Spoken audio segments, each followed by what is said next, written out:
સ્ટુડિયોની ખાસ ફરમાઈશ છે અમારા ભાઈઓ માટે ગવાતું હોય અને અત્યારે ખૂબ ટ્રેન્ડિંગમાં છે અને ગાવું છે પણ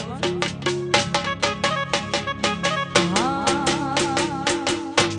કે ઢેલડી